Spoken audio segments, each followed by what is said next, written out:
Дараагийн мэдээг танилцуулъя. Германы парламент канцлер батлах санал хураалт явуулсан байна. За эхний шалтны санал хураалтанд канцлерт нэр дэвссэн CDU буюу Христийн ардсан намын тэргүүн Фридрих Мерц олонхын санал аваагүй ийм асуудал үүссэн байна. За энэ бол түүхэнд болж байгаагүй үйл явдал болж байгаа юм байна.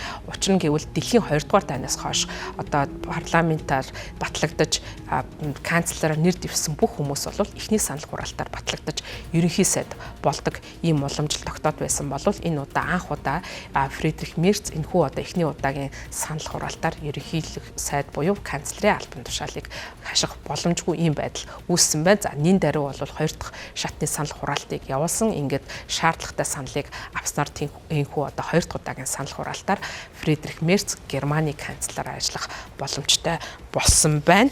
За консерватив үзэлтэй Фридрих Мерцийн хувьд бол Германы 2 дугаар дайнаас хойш Германы канцлераар сонгогдож байгаа 10 дахь ийм канцлер болж байгаа юм байна. За Дайны дараах ер нь Германы улс төрт бол канцлерийн албан тушаалд нэр дэвссэн хүмүүс эхний санал хураалтаар ерөнхийлөг сайд буюу канцлерийн албан тушаалд очих боломжтой юм байдаг. Гэтэл бол энэ удаа Фридрих Мерц үнэлэхгүй олонхын саналыг авч чадаагүй байна. Харин 2 дахь шатны санал хураалтанд Мерц парламентийн 325 гишүүнийг саналыг авсан байна. За харин эхний санал хураалт явуулахад парламентийн 630 гишүүний 316-гийн санал авсан байх ёстой байтал түүний авсан санал нь ердөө 310 санал байсан нь тус одоо эвслийн парламент дахь суудал буюу 328 судлаас хамаагүй дутуу саналыг авсан байна гэж үзэж байгаа. За энэ одоо санал хураалттай холбогдуулан тухайн санал хураалтанд хамгийн их одоо баярлсан улс төрийн нам нь бол AfD буюу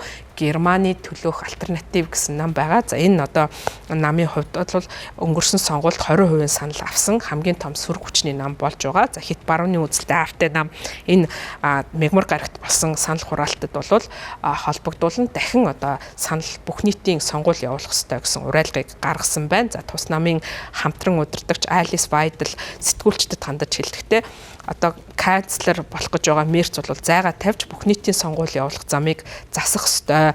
Энэ одоо басан санал хураалтын үр дүнг болвол Германы хувьд сайн өдөр боллоо гэж мэдэгдсэн байна. За 2 дугаар сард болсон бүх нийтийн сонгуульд ялалт байгуулсан Мерц бол өөрийн одоо тэргүүлж байгаа CDU болон CSU нэртэй одоо намын эвсэл болон зүүнний хүчний социал демократ намуудтай хамтран одоо засаг байгуулах төрийг одоо засгийн газар эмхлэн байгуулах ийм боломжтой болсон. За ингээд тус санал хураалтанд бол оролцсон 3 хууль тогтоогч бол төвтгэлцсэн саналыг өгсөн бол нэг хүчингү санал гарсан. За мөн парламент 9 гишүүн бол санал хураалтанд оролцоогүй ийм нөхцөл байдал үүссэн. За ингээд бол CDU болон CSU эвслийг одоо тэргүүлэх 69 настай Мерц бол 11 сард одоо 3 намын эвслийг тэргүүлж байсан Олив Шолцоос энэхүү засгийн газрыг хүлээн авах боломжтой болж байна. За Мерцийн хувьд бол олон амлалтыг өгч сонгуульд ялалт байгуулсан. Үүн дотроо бол эдийн засгийг сэргээх, хууль бус цагаачлалыг таслан зогсоох.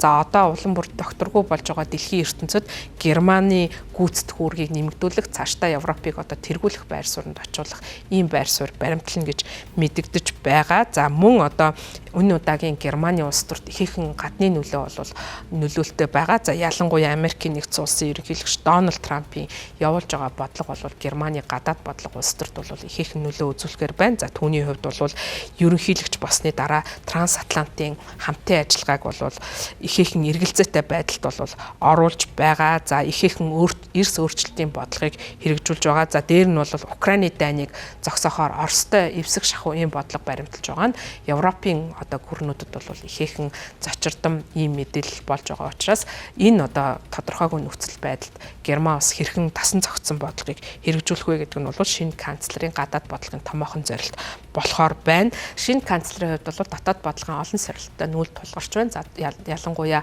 хууль бус цагаачлалын урсгал, за мөн Германы хэлийг бол цаашдаа хүчтэн хамгаалах, за энэ зорилгоор бол цагдаа цэргийлэхийн ажилтнуудын тоог нэмэгдүүлэх ийм зорилтыг тавьж ажиллаж байгаа. За мөн Ангела Меркелийн удирдлагын дор бол Герман улс нэлээд одоо цагаачлалын нээлттэй бодлого баримталж байсан бол энэхүү бодлогыг бол бүрэн зогсооно гэж амлалт өгсөн. За ийм бодлого хэрэгжүүлэх нь бол өнгөрсөн сонгуульд бас амжилттай оролцох AfD намын аженда буюу мөрийн хөтөлбөрт гол зүйл болж байсан одоо энэ цагаачлалыг эрс одоо таслан зогсоох гэсэн энэ бодлого бол олон нийтийн талархлыг хүртэж АФТ нам бол олон нийтээс ихээхэн дэмжлэг авсан. Тэгэхээр цаашдаа АФТ намыг бол улс төрийн тавцанд Германы улс төрийн тавцанд томоохон байр суурь эзлүүлэхүн тулд бол эрх баригч томоохон намуудын зүгээс ийхүү цагаачлалын эсрэг хатуу бодлого баримталгаа илэрхийлээд байгаа. За мөн Баасан гарагт Германы дотоод тагнуулын алба АФТ буюу Германы төлөөх альтернатив намыг хит барууны дэмжигч одоо экстремист намаар бол